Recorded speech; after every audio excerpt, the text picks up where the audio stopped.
Boa noite. Meu nome é Zé. É um grande prazer receber todos aqui para mais essa noite de estudo.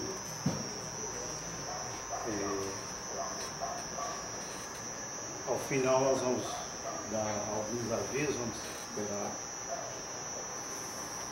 o sol se acomodar aí. Mas eu já queria só adiantar, às vezes alguém sai antes, que esse sábado agora é o dia nosso da entrega das cestas e da sopa. Então, aqueles que puderem vir à casa a partir de 7h30, o pessoal já começa a preparação da sopa. E 9h30 tem uma reunião aqui dos servidores da casa. E é um dia muito movimentado, muito gostoso. Então a gente sempre gosta de convidar, porque é um momento especial na casa. Então vocês que já fazem parte, né, da vida da casa aqui estão convidados. Antes de passar a palavra aqui para o Gilberto, que vai proferir o estudo de hoje, eu vou ler uma pequena mensagem aqui para a gente começar a entrar no clima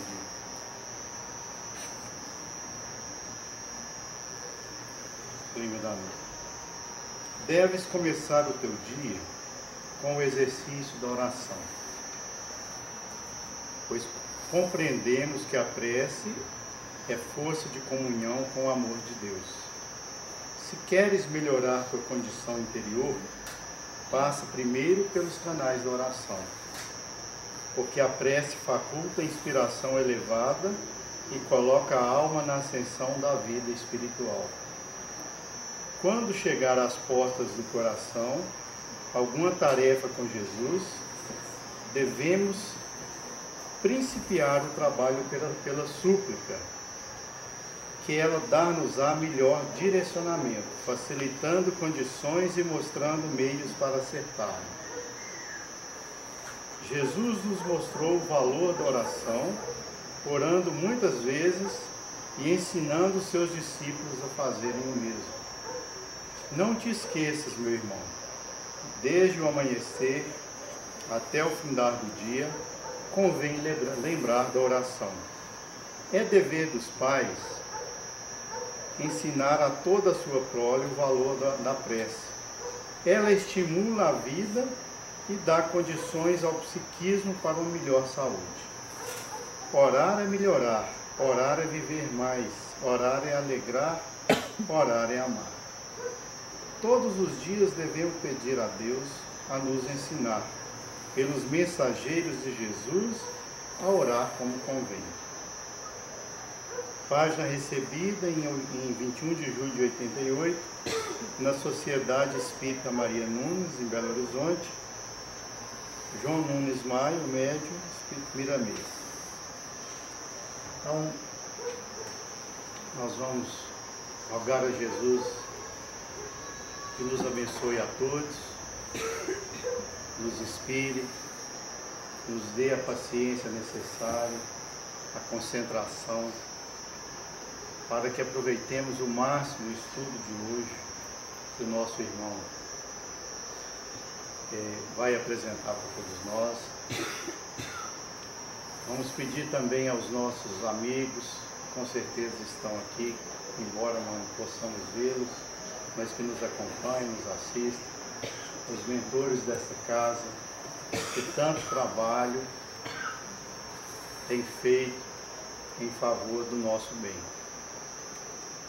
Então, vamos rogar a Jesus e esses amigos que inspirem também o palestrante para que ele faça, né, o melhor de si, né, no trabalho dessa noite. Que assim seja. Gilberto.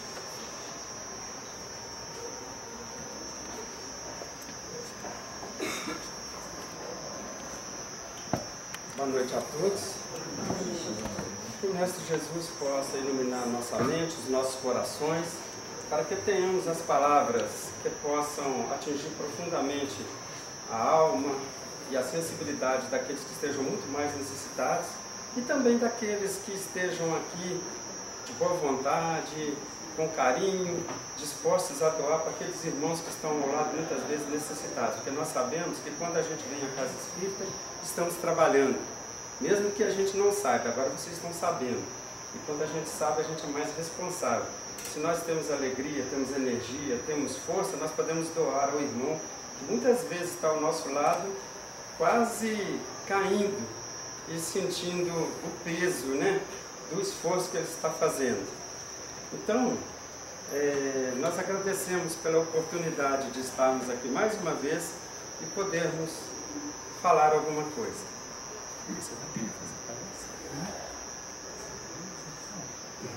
Porque o tema é esse.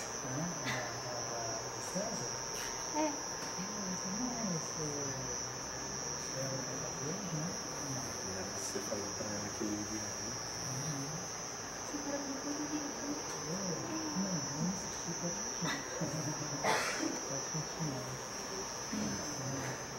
Então, gente, como abertura, né, nós colocamos aqui o nosso mentor da nossa casa, Bezerra de Menezes.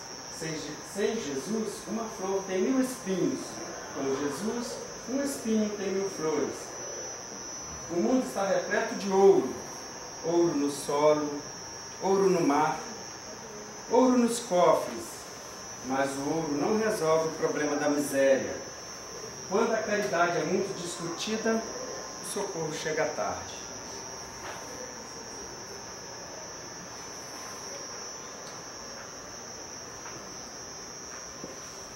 Dai a César o que é de César, é o capítulo, está em Marcos, capítulo 12, versículo 13 a 17. Naquele tempo, esta passagem que está lá no Evangelho, enviaram-lhe alguns fariseus e herodianos para que apanhassem em alguma palavra. Aproximaram-se dele e disseram-lhe: Mestre, sabemos que és sincero e que não lisonjeias a ninguém, porque não olha para as aparências dos homens, mas ensinas o caminho de Deus segundo a verdade. É permitido que se pague o imposto a César ou não? Devemos ou não pagá-lo? Conhecendo-lhe a hipocrisia, respondeu-lhes Jesus: Por que lhe quereis armar um laço, uma cilada? Mostrai-me um denário. Apresentaram-lhe, e ele perguntou-lhes: De quem é esta imagem e a inscrição? De César, responderam. Jesus então lhes replicou: Dai, pois, a César o que é de César e a Deus o que é de Deus. E admiravam-se dele.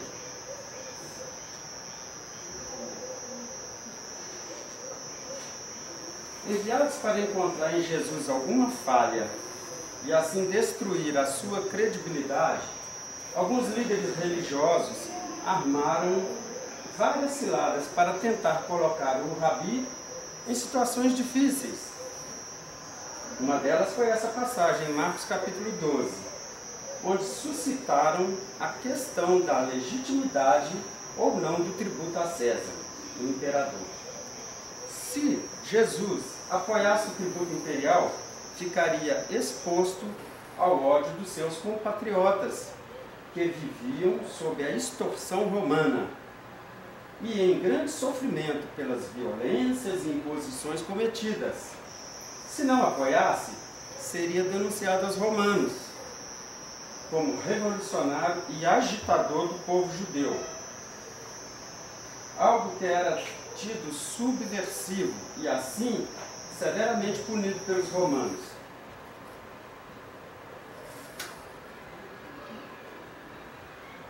Então Jesus, com as palavras "Dai a César o que é de César", estabeleceu a importante questão de que todos nós somos cidadãos de dois mundos: o terrestre, com todas as obrigações a eles inerentes, e o mundo espiritual, com todas as implicações e entendimentos que ele acarreta. Que existe um poder aqui no mundo material e temporário, e um poder no mundo espiritual, este que não tem fim. Jesus ensina que, enquanto estivermos neste mundo, teremos obrigações para com ele. Nós sabemos que nós estamos aqui e devemos viver o mundo de hoje, Aliás, cada época, nós vivemos a época. Já vivemos em outras épocas, em outras condições. Talvez, e muitos de nós, estávamos lá nesta época. Poderíamos ter sido estes que foram lá armar essa cilada para Jesus. Poderíamos estar ali no meio, simplesmente ouvindo, mas não entendendo nada. Ou poderíamos ter sido alguém que estivesse entendendo as palavras do Mestre. Então, essas lições nos mostram que nós somos seres existentes, interexistentes. Estamos atravessando jornadas e muitas vezes ainda não tomamos a consciência devida de que precisamos viver muito melhor o mundo espiritual, porque nós passamos mais tempo lá do que cá. Esse tempinho que nós ficamos aqui, 60, 70, 80, 100 anos, é muito pouco perto do tempo que temos pela frente na eternidade.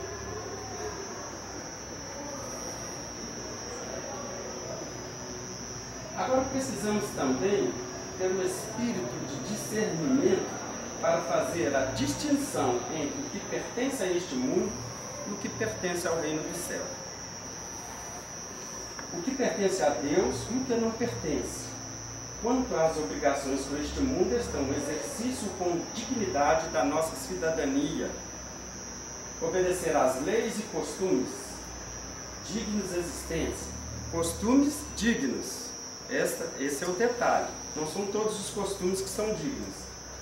Respeitar a nós mesmos e ao nosso corpo físico, que é uma das coisas mais difíceis. Muitas vezes nós exageramos, nós não respeitamos o nosso próprio corpo, nós não respeitamos o corpo do outro. Respeitar o próximo e a sociedade, fazer bom uso dos bens materiais que estão à nossa disposição e sempre promover a fraternidade buscando evolução.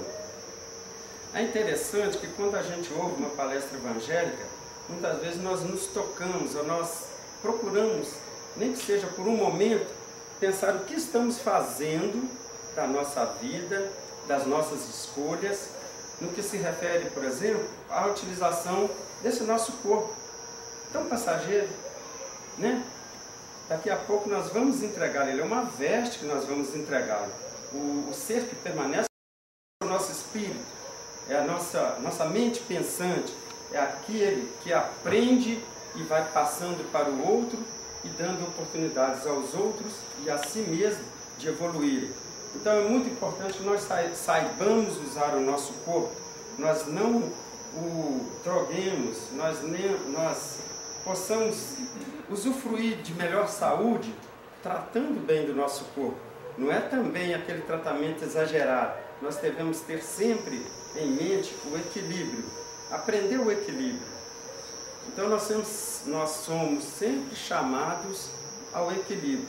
E quem nos dá o equilíbrio? Uma passagem evangélica dessa nos diz que nós precisamos cuidar bem do nosso corpo, com os devidos limites. Cuidar bem da nossa mente, cuidar bem da nossa moral, aprendendo novos costumes. O que significa aprender? Significa colocar em prática. Muitas vezes nós já sabemos. Quem fala é o que mais precisa. Normalmente a gente diz isso, é a verdade. Nós sabemos tudo, mas não utilizamos. Então nós precisamos colocar mais em prática o conhecimento que a gente tem, utilizando melhor dos nossos conhecimentos morais, dos nossos conhecimentos evangélicos.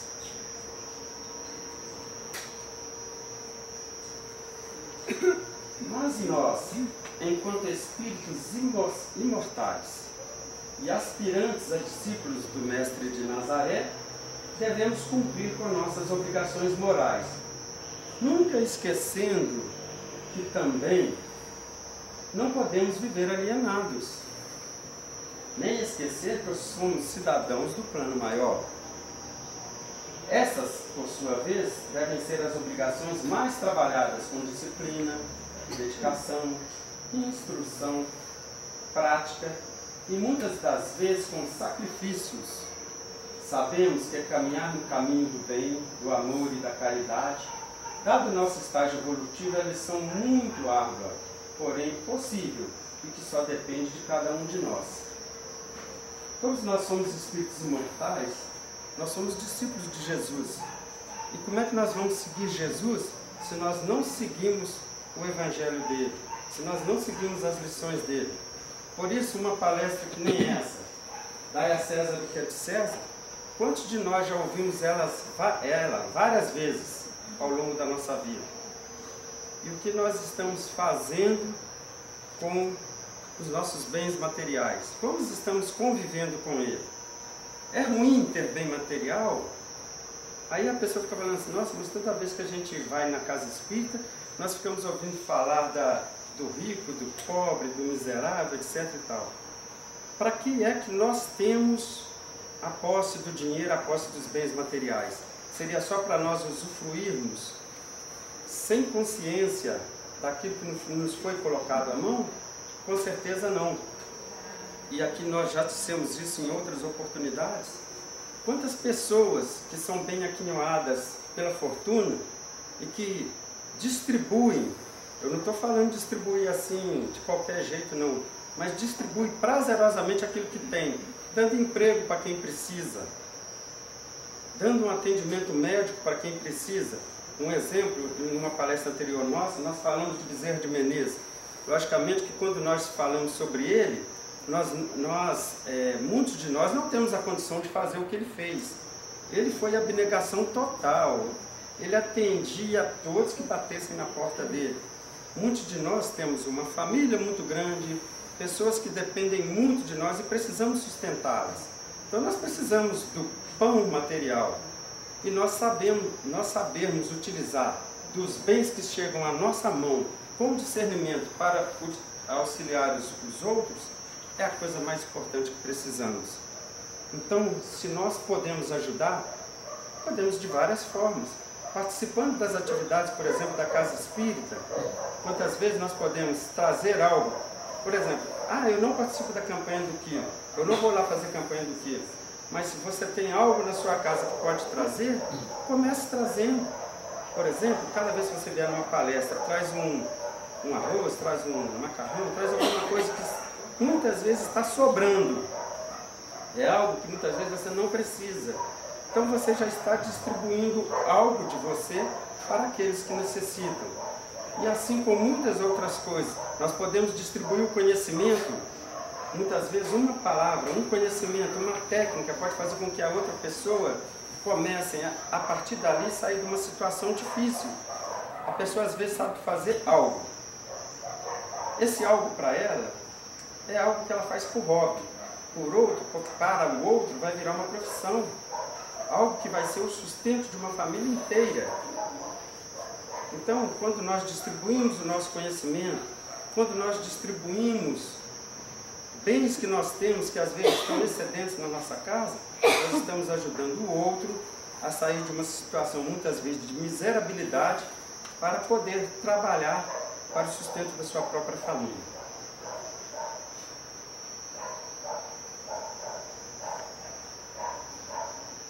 Anunciar a Boa Nova é viver retamente segundo os preceitos do Espiritismo e do Mestre Jesus.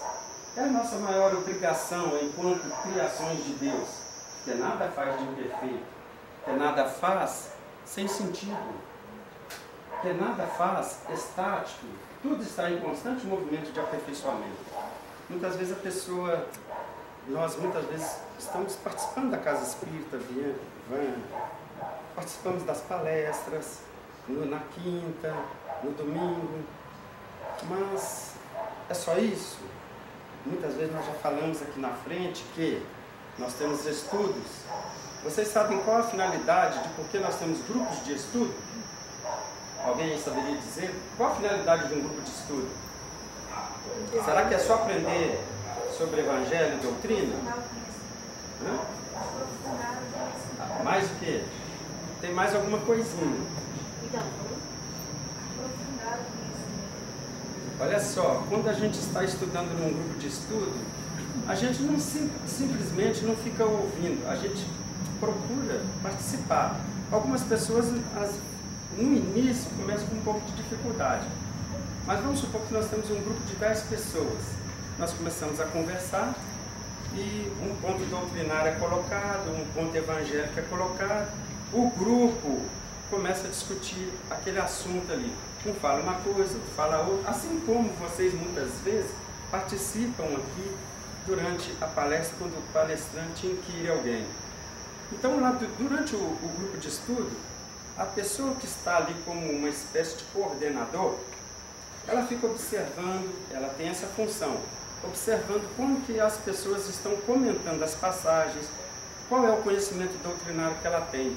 E muitos, assim como nós que estamos aqui na frente, somos pinçados a fazer alguma coisa. Chegou a hora de trabalhar.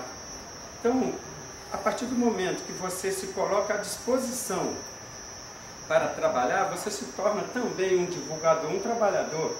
Para isso, a gente participando de grupo de estudo, nós estamos assimilando novos conhecimentos, reforçando os conhecimentos que já temos e podendo, começando lá no grupo, já participar ativamente. Lá no grupo de estudo, muitas vezes, nós temos pessoas que já têm a mediunidade aflorada. Dali do grupo, ela vai para o grupo mediúnico, ela vai ser ativamente solicitada ao trabalho. Ah, mas ela não tem a mediunidade ostensiva. Ela vai para a parte de sustentação. Ou, mas ela sabe muita doutrina, etc. Ela tem boas condições, ela vai para a doutrinação. A gente fala, na verdade, doutrinação é um termo que a gente não está muito usando, não.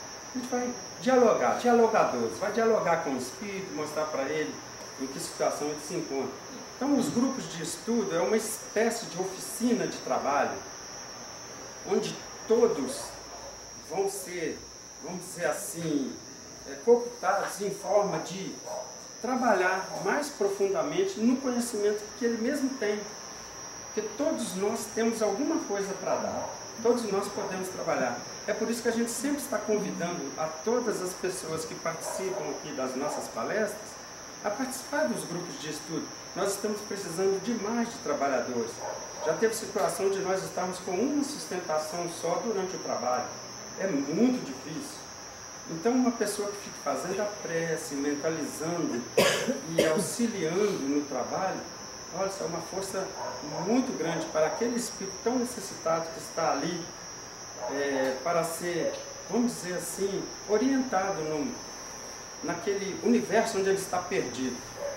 Então, é muito importante que vocês aceitem o convite e passem a participar dos grupos de estudo. Moedas. De um lado, um imposto a ser pago em moeda deste mundo, do outro, o crédito moral que eles levará à evolução. De um lado, um imposto a ser pago em moeda deste mundo, do outro, o crédito moral que eles levará à evolução. Em uma, tem a imagem e a descrição do imperador romano.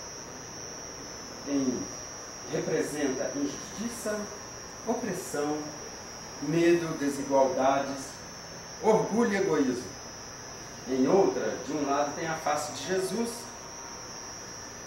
o símbolo do amor, disciplina, bondade, servidão, paz, justiça, benevolência, caridade, fraternidade e bem.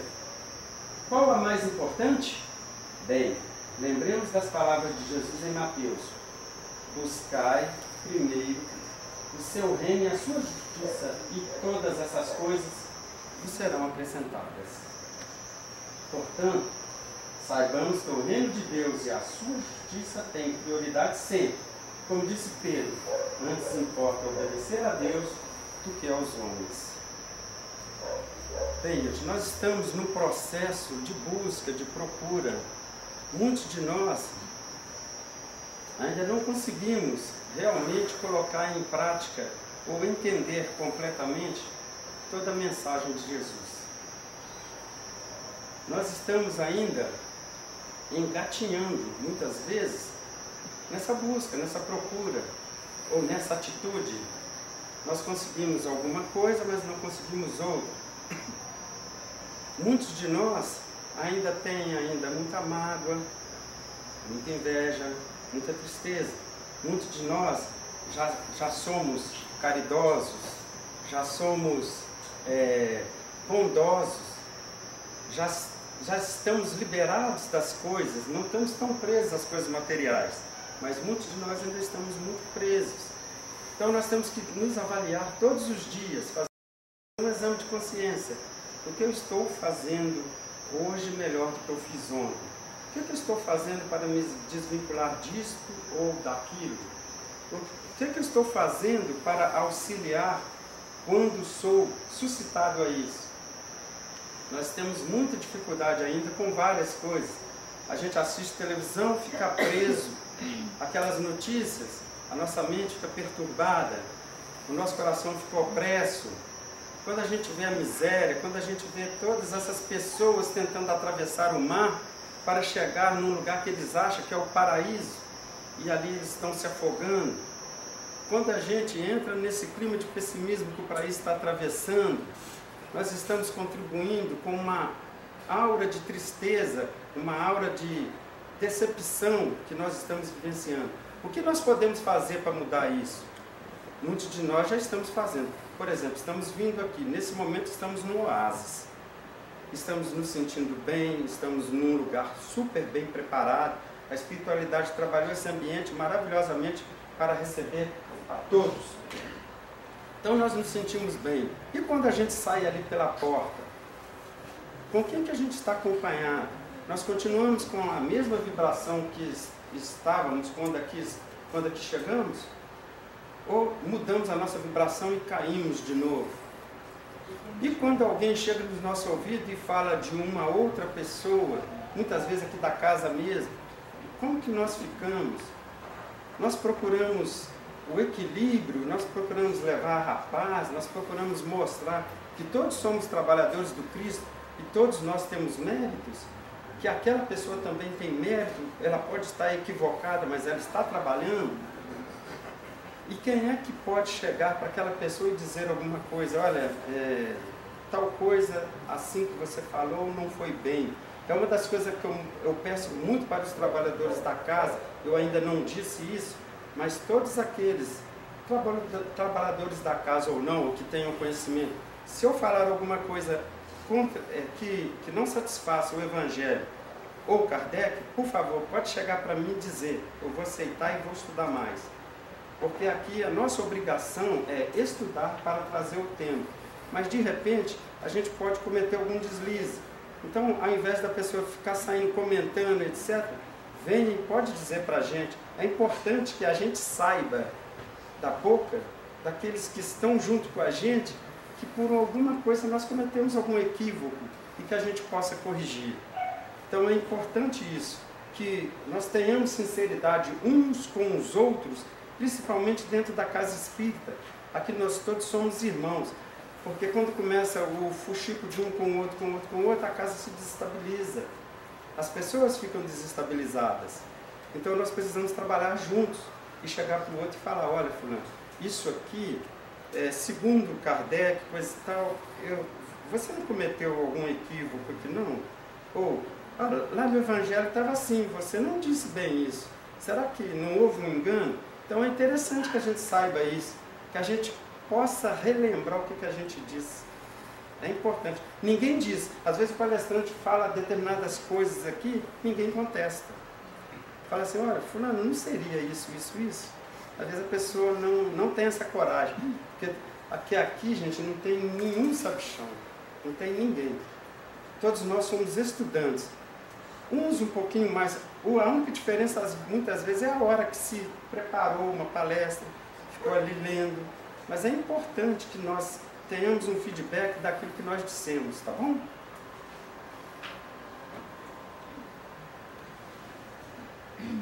A doutrina dos Espíritos veio ensinar um novo caminho para que a vida terrestre ofereça mais ampla criação de valores espirituais para a vida maior. Se antes, desconhecendo-a, os homens conseguiam avançar razoavelmente, lidando afanosos em todo o período da existência, em prol da evolução de si mesmos, através de esforço físico contínuo em determinado setor dos interesses de César. hoje, conscientes dos princípios espíritas, é possível produzirem muito mais para as vossas almas e para a humanidade, através do esforço contínuo em determinado setor dos interesses do Cristo, sem detrimento dos deveres comuns. A doutrina dos Espíritos, quando foi escrito por Kardec, o Livro dos Espíritos, né, quando foi publicado em 1857, foi abril, se eu não me engano, ela não veio antes porque a nossa ciência ainda não estava devidamente preparada para isso. Assim como muitas das outras coisas, e ao longo do tempo, nós precisaremos evoluir muito mais para entender muitas outras coisas. Nós já estamos vivendo um conhecimento muito grande da humanidade, vacinas de tudo quanto é tipo. Quantos dos nossos irmãos se enfurnam em laboratórios, trabalhando arduamente para descobrir um medicamento novo, uma forma de curar antes que apareça um câncer? A gente já está ouvindo falar de vacina para câncer. Será que é tão simples assim se fazer uma vacina? Então, o mundo de César pede muito trabalho, muito suor, muita energia. Por quê? Porque nós precisamos trabalhar o nosso conhecimento intelectual e ao mesmo tempo, também o nosso conhecimento moral e espiritual.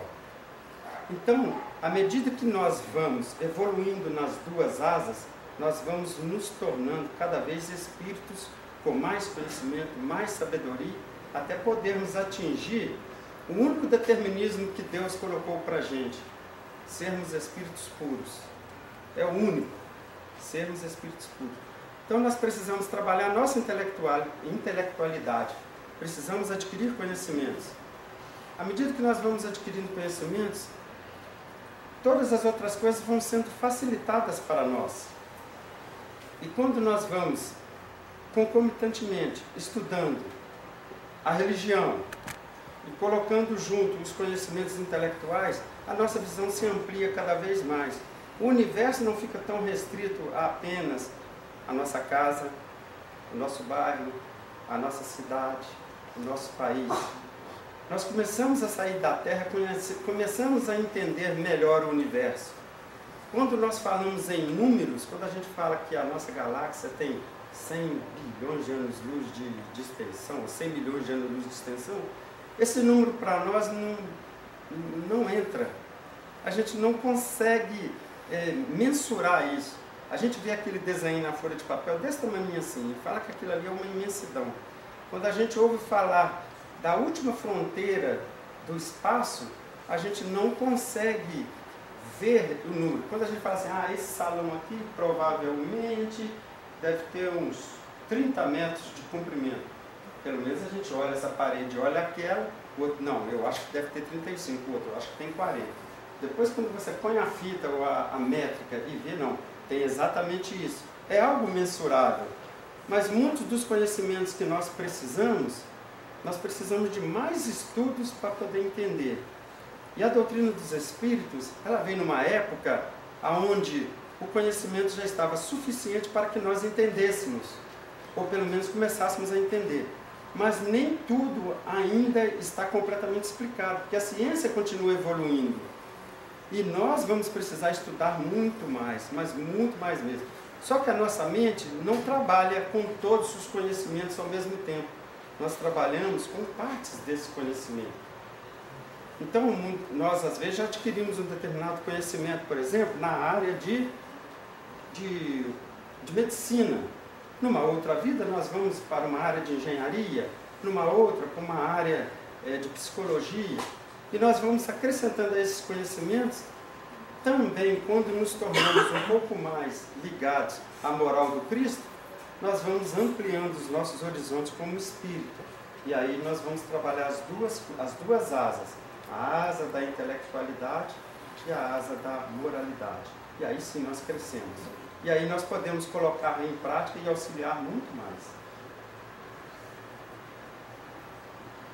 A renascença moral dentro da própria alma é o movimento mais importante para a criatura.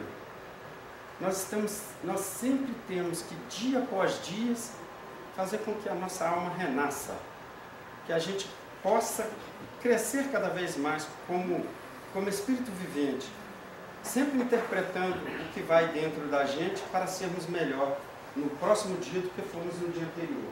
Sem fantasias ou superstições tendentes ao fanatismo cego, não mais vale para o espírita deixar-se absorver inteiramente por um emprego humano, por uma profissão digna, por uma posição social ou por uma liderança de vantagens terra a terra, conquanto respeitáveis.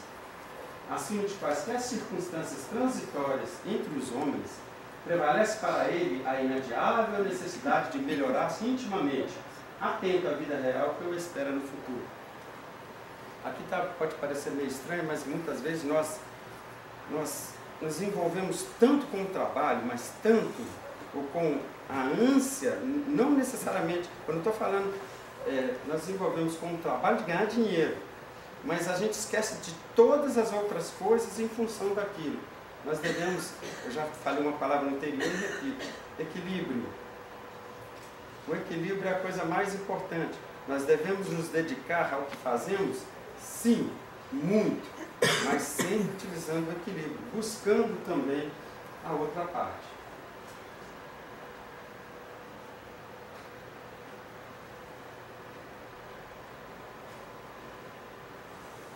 O espírita não menosprezará a execução de suas obrigações na sociedade. Nós vamos ser seres sociais, nós vamos vivenciar a vida social, nós vamos participar com todas as outras pessoas daquilo que as pessoas fazem.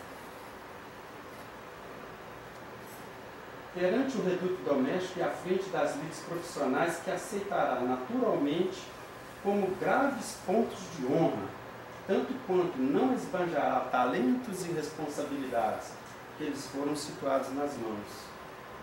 Entretanto, não se desgastará consumindo saúde, inteligência, tempo, oportunidades e recursos outros exclusivamente nisso.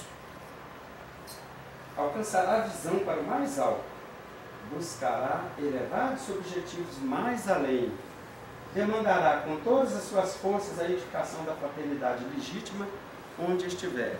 Então, em tudo enquanto é atividade que nós estivermos, nós vamos buscar o equilíbrio naquilo que nós estamos fazendo, sem prejudicar o nosso corpo, sem aquele estresse exagerado que as pessoas muitas vezes vivenciam. É muito fácil falar isso igual eu que já estou aposentado. Mas enquanto trabalhava, a gente estressava uma barbaridade.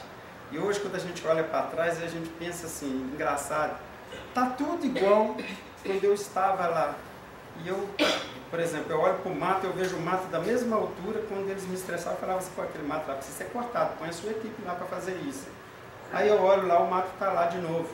Eu falo assim, mas o mato sempre vai crescer, os passarinhos estão sempre distribuindo as sementes, então tem que ter sempre uma máquina cortando. Mas muitas vezes a gente se preocupa demais, a gente se estressa demais com coisas simples, com situações simples. Para isso a gente deve usar a inteligência da gente, utilizar os esforços, utilizar as pessoas que estão trabalhando conosco com equilíbrio, também não desgastando o outro com a nossa biliosidade, né? O nosso nervosismo. Quantas vezes nós fizemos com que o outro, nosso companheiro, chegasse em casa completamente estressado pelo nosso estresse. Então, quando isso ocorrer, é interessante que a gente pense no outro também, como o outro está se sentindo com o que nós estamos fazendo, e que nós possamos buscar cada vez mais o equilíbrio das coisas que nós estamos realizando. Nós precisamos divertir? Sim. Agora, todo dia? É igual assim, eu gosto muito de dançar, eu vou sair para dançar todo dia? Não, vou ficar com minhas pernas, na minha idade, vou ficar com as pernas cansadas, né? Então, é buscar o equilíbrio sempre. Ah, você gosta de correr, eu vou correr todo dia 50 quilômetros. Gente, as pernas não vão aguentar, o corpo não vai aguentar. Lá atrás eu falei que nós temos que tratar bem essa maquininha que está aqui, sendo utilizada para o desenvolvimento do espírito. Entendeu? Então, essa é a mensagem.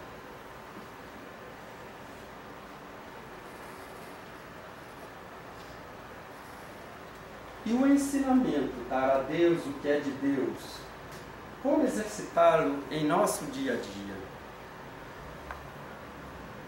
Observando os preceitos divinos de amor e caridade que nos levam à reforma íntima e nos conduzem ao aprimoramento espiritual, para que cumpramos a lei de Deus é necessário amar o próximo e praticar a caridade. Aqui eu vou fazer um parênteses, porque todos os expositores sempre falam e repetem: caridade não é esmola. Então, para quem está vendo aqui na casa pela primeira vez, guarde essa palavra caridade. Ela vai ser sempre repetida, os conceitos serão sempre ampliados. Caridade é tudo que nós fazemos que possa beneficiar o outro. Até o simples fato de estar ouvindo. Vocês estão fazendo uma caridade imensa para comigo, estão me ouvindo. A caridade de estar aqui na frente é outra caridade. A caridade de doar alguma coisa para uma pessoa que esteja necessitada, mesmo que seja esmola, mas quando é de coração e é algo que ainda está te faltando e você ainda está dando, essa sim, é uma tremenda uma caridade. Quando a gente dá de um tempo que a gente não tem, é esse que tem o verdadeiro valor. Então vamos buscar sempre praticar a caridade. Para que nos elevemos espiritualmente, necessitamos viver em sociedade, ao lado do nosso próximo. Não há elevação espiritual se você não estiver ao lado de alguém. A pessoa que vai viver isolada como um eremita não está fazendo nada. Aquela pessoa que deixa de comer um prato de comida, mas não repara, aquele prato de comida se perdeu, foi para o lixo, ela não fez nada demais. Agora, se ela pegou o prato dela e dividiu com o outro, aí sim, ela começou a fazer alguma coisa. Então nós devemos sempre em prol do outro, vivendo junto com o outro, vendo as necessidades do outro, trabalhar com o outro, por ele e por nós mesmos.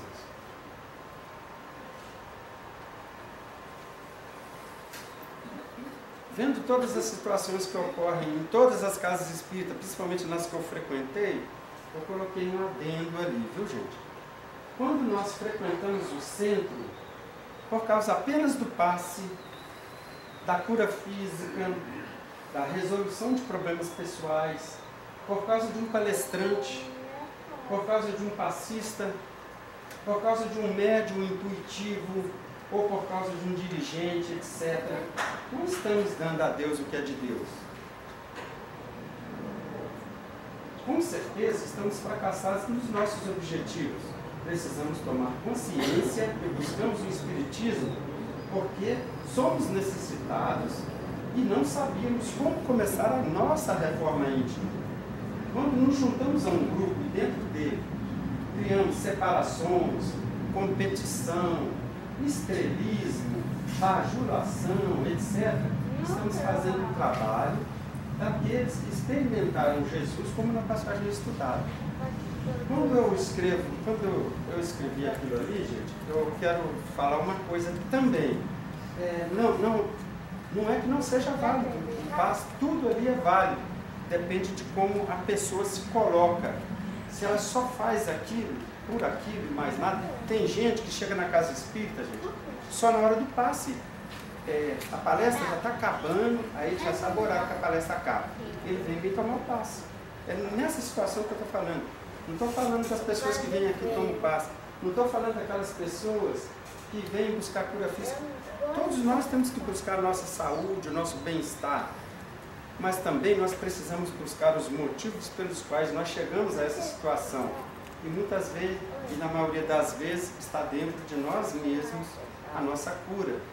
Quando nós compreendemos que nós precisamos mudar os nossos pensamentos, mudar as nossas atitudes, que a nossa vida vai mudar e tudo vai se resolver, são esses estudos, são essa participação que vai nos levar à verdadeira cura, a cura definitiva.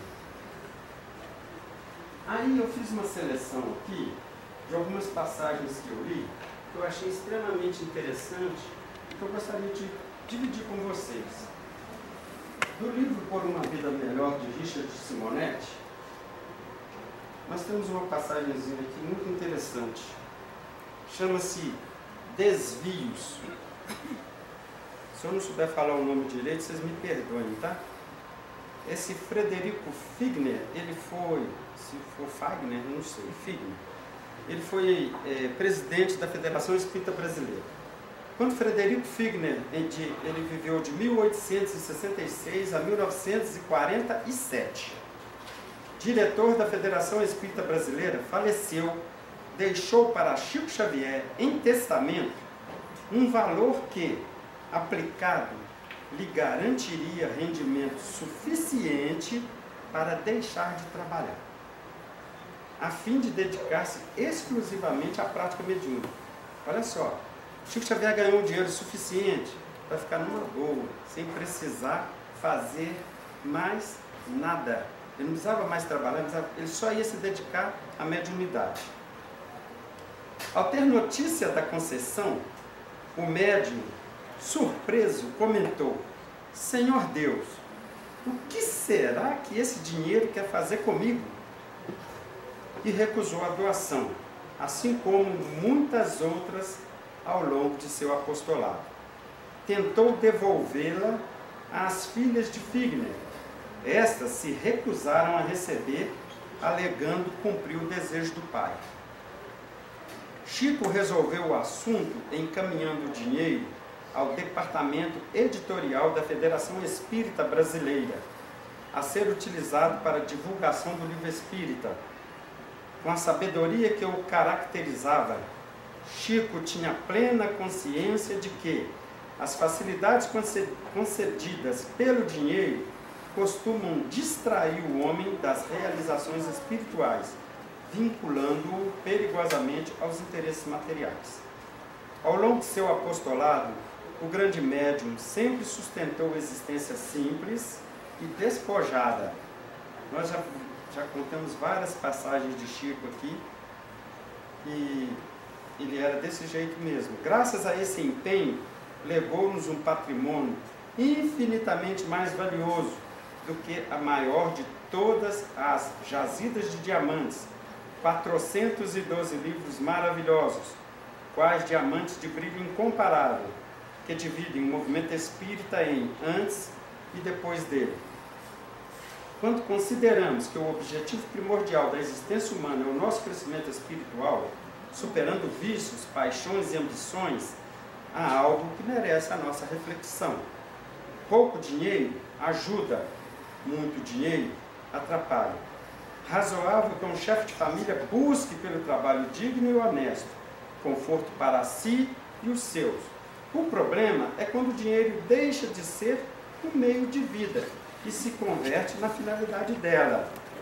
Quando deixamos de ser senhores do dinheiro, nos transformamos em escravos dele. O portador de dinheiro amoedado esquece que está na terra para evoluir, não para acumular bens materiais, de que jamais usufruirá, ainda que estenda por milênios a jornada humana. Muitos de nós estamos nesse trabalho espiritual de aprender a lidar com o dinheiro, de aprender a lidar com as coisas materiais. Eu tenho certeza que todos nós vamos chegar a uma condição igual a do Chico. Muitos de nós ainda não temos, hoje nós não temos essa condição, mas vamos chegar lá. Quando nós tivermos com essas condições, o dinheiro não vai mais nos afetar. Vamos dizer, não vamos falar o dinheiro, as coisas materiais. Agora, o Silvio vai falar de livro aqui, mas eu também, eu peguei esse livro aqui, são as Fábulas de La Fontaine. E aqui nós temos uma fábulazinha muito interessante. Inclusive, depois eu quero fazer um comentário baseado nisso. Historinha curtinha, tranquila. O Corvo e a Raposa. Muitos de vocês já conhecem essa passagem. Então está assim. No alto de uma árvore, um corvo segurava no bico um pedaço de carne. Uma raposa, atraída pelo cheiro, aproxima-se e lhe dirige a palavra. Ei, bom dia, senhor corvo. Como o senhor está lindo! Como é bela a sua plumagem! Gente, corvo é preto, né? Vocês sabem, né? Todo pretinho, aquela ave assim, né? Então, como é bela a sua plumagem! Se o seu canto for tão bonito quanto ela, sinceramente o senhor é a fênix dos convidados destas florestas. E para mostrar sua melodiosa voz, ele abre o grande bico e deixa cair a presa. A raposa se apodera da carne e diz ao corvo: meu bom senhor, aprenda que todo adulador vive à custa de quem o escuta. Esta lição vale sem dúvida pela carne que agora comerei. O corvo, envergonhado e aborrecido, jurou, embora um pouco tarde, que nunca mais se deixaria levar por elogios. Então é para a gente tomar cuidado quando nós somos muito elogiados. Às vezes a gente recebe um elogio e a gente fala assim: gente, eu não mereço esse elogio. Está demais para mim, é muito para mim. Não é isso tudo que a pessoa está dizendo. Será por que ela está falando isso? A gente já fica por detrás da orelha, né? Por que está me elogiando tanto? Por que está elogiando tanto fulano? A gente fica se perguntando, né? Então, gente, a teia da adulação é um grave problema que aflige muitos de nós. Indivíduos imaturos gostam das pessoas não por aquilo que elas são, mas por aquilo que elas os fazem sentir. Muitos de nós gostamos de adulação, gostamos de ser adulados, bajulados, elogiados. Às vezes nós não temos todas essas qualidades, mas gostamos. Então o elogio é um dos mais fortes aliados da sedução. É algo que se serve frequentemente na arte da adulação, para atrair e conquistar coisas ou pessoas. Lisonja é a expressão acentuada que emoldura reais ou fictícias qualidades, ações ou feitos de alguém, utilizando de simulação dos próprios sentimentos, intenções e desejos. Muitas vezes o adulador está escondendo por trás das palavras dele o real desejo que ele está se expressando. Ele quer alguma coisa, ele vai se utilizar disso para alguma coisa. E igual a raposa fez o corvo abrir o bico para perder a carne, muitas vezes a pessoa está nos adulando para conseguir alguma coisa que nós, em sã consciência, não a daria. A partir do momento em que se deseja e em que se busca algo, a sedução poderá ocorrer. Inicia-se de modo capcioso o processo de atrair, direcionado aos pontos vulneráveis de alguém. Quase sempre provoca nele uma reação de grande prazer, sensação de deslumbramento, encanto e fascínio a exaltar uma suposta qualidade sua. Então nós vamos ficar muito atentos à bajulação, ficar muito atentos para ver se aquela pessoa está falando realmente de qualidade que nós temos ou não. E nem é preciso tanto. É por isso, gente, que muitas vezes os palestrantes pedem encarecidamente para não aplaudi-los após a palestra, porque ele não está fazendo mais do que a obrigação dele e ele não quer que o aplauso lhe sirva de incentivo à vaidade que sobe lá de dentro e vai para a cabeça. Ah, então eu sou o bambambam, eu sou isso, eu sou aquilo. É por isso que nós podemos aplaudir. Por exemplo, tem um coral cantando aqui. Terminou a apresentação, vamos aplaudir.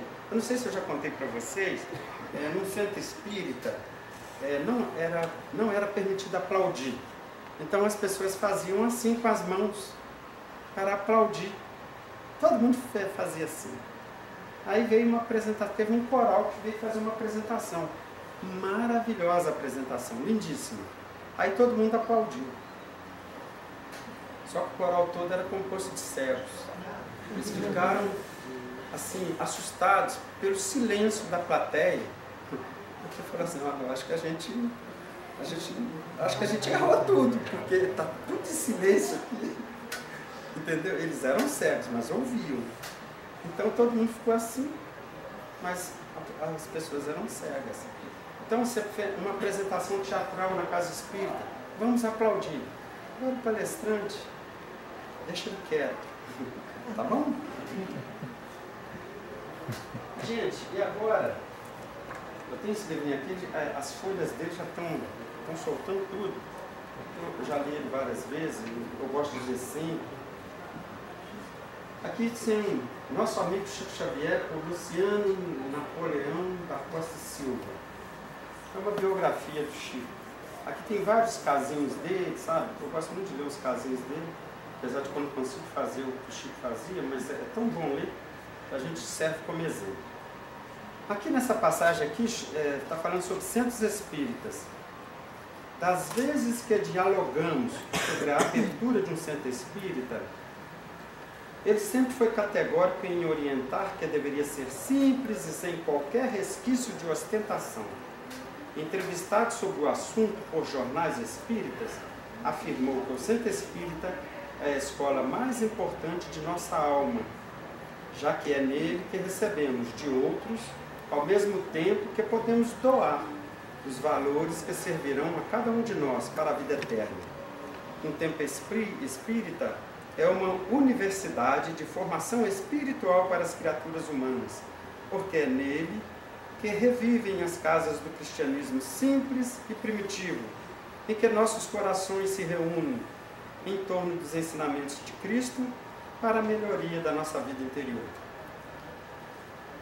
E aí, gente, a gente convida sempre, vamos continuar vindo à Casa Espírita, vamos participar da Casa Espírita. Vocês estão na Universidade do Espírito. Aqui nós podemos estudar a vida inteira, trabalhar a vida inteira, participar a vida inteira. Logicamente que apenas parados e olhando ou sem participar, nós não poderemos sentir as dificuldades que é, por exemplo, ser um dirigente espírita. É muito difícil, por exemplo, ser um presidente de casa espírita. É muito difícil, muitas vezes, quando a gente se vê num regime de poder, sair do poder e voltar a ser normal. Porque muitas pessoas, às vezes, não estão tão preparadas para sair da direção de alguma coisa. Isso o dirigente espírita não está livre, não. Nós não estamos livres das situações onde a nossa vaidade, o nosso orgulho são colocados à prova. Quantos dirigentes espíritas não aguentam sair da função? O cara é presidente da casa espírita, aí deixou de ser presidente, desaparece da casa, não volta mais. Por quê? Porque ele queria continuar ali como presidente, ou queria continuar ali como dirigente, ou alguma coisa assim. Nós somos simples trabalhadores do Cristo. Essas funções que nós exercemos, inclusive nós devemos sempre ensinar um outro as nossas funções. Até eu me lembro uma vez que, quando nós trabalhávamos ainda na Força Aérea, cada um que mexia com o equipamento não queria de forma nenhuma ensinar para o outro aquilo que ele fazia. Sabe por quê? Porque ele queria ser insubstituível. Quando for mexer com aquilo ali, só eu sei fazer. Então a gente chama essa pessoa de pano preto. Pano preto é porque joga um pano preto por cima, trabalha lá dentro e depois solta aquilo, está consertado, ou está realizado. E ninguém viu como foi executado. Então nós foi criado um negócio chamado instrução de serviço. É uma forma de você descrever tudo que você faz. Por exemplo, quando eu passo para você todos os meus contatos telefônicos, do seu interesse para exercer uma função, eu estou facilitando a sua vida para que você faça aquilo que muitas vezes eu sou obrigado a fazer. Então é interessante que quando nós estamos exercendo uma função na casa espírita, que outras pessoas também participem, para que num caso de doença ou numa situação de dificuldade, a outra pessoa possa te substituir. Se eu, por exemplo, não estivesse aqui, o outro deveria fazer as mesmas funções que eu. Ou era para ele estar fazendo a palestra. Aí aconteceu um pequeno desarranjo. Aí, como eu já estava aqui na frente, ele me cedeu a vez. Obrigado pela oportunidade. Então, as coisas têm que continuar funcionando sempre, viu, gente? Então, é importante que todos nós possamos trabalhar. E eu convido vocês a trabalhar exatamente por causa disso, para que vocês aprendam as funções que os outros estão fazendo, para que a casa continue sempre de pé. Não dependendo de uma única pessoa. Não é fulano que é esse, não é fulano que é o mais importante. Não existe ninguém mais importante. Aquele que varre tem a mesma importância daquele que dirige. Porque vocês imaginam vocês entrar aqui e aqui está cheio de capim cortado, espalhado por aqui. É extremamente desagradável. Então aquela pessoa que varre é importantíssima para nós.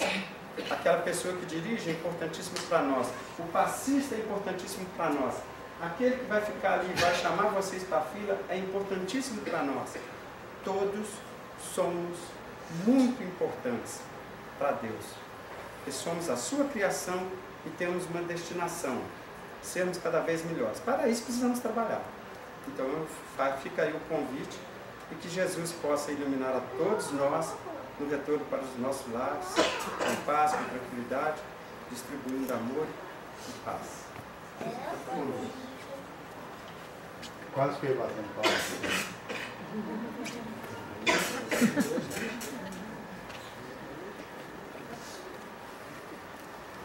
Gilberto, então em nome da